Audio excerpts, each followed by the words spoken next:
Hello বন্ধুরা, সবাই কেমন আছে? আশা করি সবাই খুব ভালো আছে আর আমিও ভালো আছি। আজকের মোটামুটি অনেক কিছুই রান্না করলাম, মোটামুটি টুকটুক টুকটুক করে রান্না করলাম। সেটা হচ্ছে মটন রান্না করেছি আজকে, সোয়াবিন আছে, ডাল আছে, আর সাথে আবার চিকেন। তো চিকেন রেসিপিটা তোমাদেরকে দেখাবো। আজকের হচ্ছে ছাল শুদ্ধ চিকেন নিয়ে এসছে। হ্যাঁ না, অনেকে মানে ছাল সমেত উল্টে পাল্টে পুরো কেটে নিয়ে আসে, আমরা আবার ছালটা শুদ্ধ বেশি পছন্দ করি। তো চিকেনের ছাল শুদ্ধ নিয়ে এসছে। তো চলো, মাংসটা রান্না অলরেডি বসিয়ে দিয়েছি। তো চলো চটপট করে দেখুন। আর এত ছিটছে না, কি বলবো, এটা গ্যাসটা একটু কম করে দিই। তো চলো চটপট করে দেখে নাও। এখানে দেখো, চিকেনটা আমি সবার প্রথমে ধুয়ে পরিষ্কার করে নিয়ে কিছু সময় জলটা ঝরিয়ে নিয়েছিলাম ভালো করে। চিকেনে দেখবে অনেক সময় জল থেকে যায় ধোয়ার পরে। তো সেই জলটা ভালো করে ঝুড়ির মধ্যে রেখে ঝরিয়ে নিয়ে একদম শুকনো করে নিয়ে তারপরে দেখো কুচানো পেঁয়াজ দিয়ে দিয়েছি বেশ। আর এখানে আমার 700-র মতন চিকেন আছে। তো ভালো করে মাংসটা জলটা ঝরিয়ে নিয়ে 3টে মাঝারি সাইজের পেঁয়াজ কুচিয়ে দিয়েছি, বেশ বড় বড় সাইজের 3টে আলু কেটে দিয়েছি। তারপরে হচ্ছে রসুন 3 চা চামচের মতন, আদা বাটা দিয়েছি 1 চা চামচের একটু বেশি, মানে 1.5 চামচের মতন তোমার রসুন বাটা দিয়েছি। নুন, হলুদ, লঙ্কার গুঁড়ো আর কাঁচা সর্ষের তেল দিয়ে বেশ কিছু সময়, প্রায় 40 থেকে 45 মিনিটের মতন মাখিয়ে রেখে দিয়েছিলাম।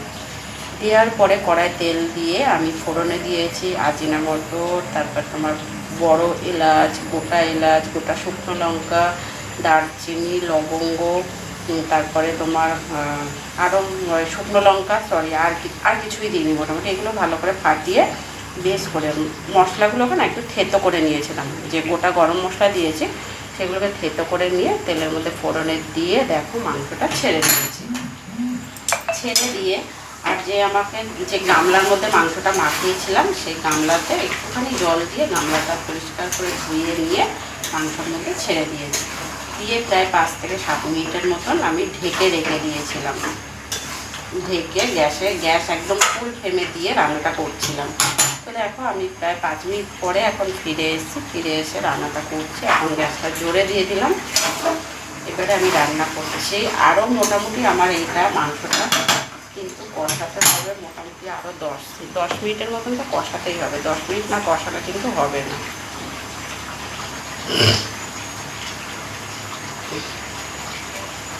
তো দেখো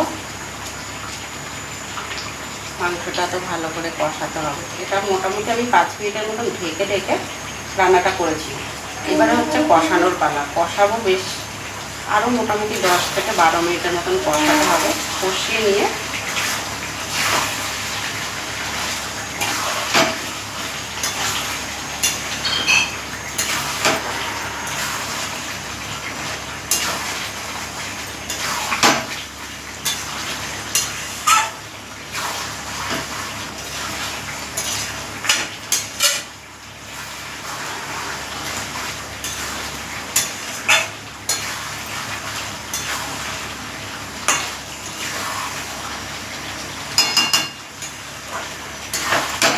মুরগির মাংস তোমার জানোই বন্ধুরা, এত বলতে লাগে না। মুরগির মাংস কিন্তু কষাতেই সিদ্ধ হয়ে যায়।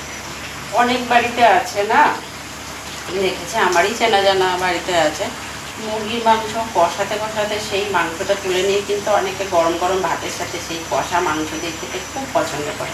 আমারও ভালো লাগে, বাট আমি সময়ের অভাবে না ওটা করতে পারি না। কষা মাংসটা দিয়ে যে আমি রান্না করতে কষাতে খাবো, ওই সময়টা আমার হয় না। যারা খাও তারা তো খুব ভালোই করো, আমার কোনো খারাপ কিছু লাগে না, ভালোই লাগে।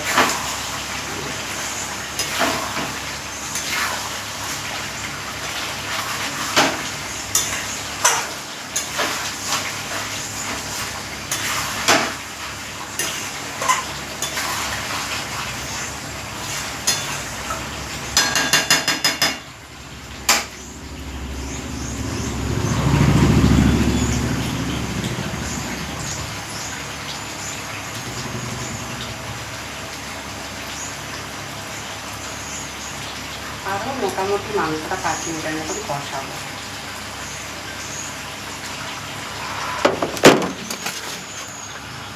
তো বন্ধুরা মাংসটা আরও 5 মিনিটের মতন কষিয়ে একটু জল গরম বসাবো অন্য সাইডে।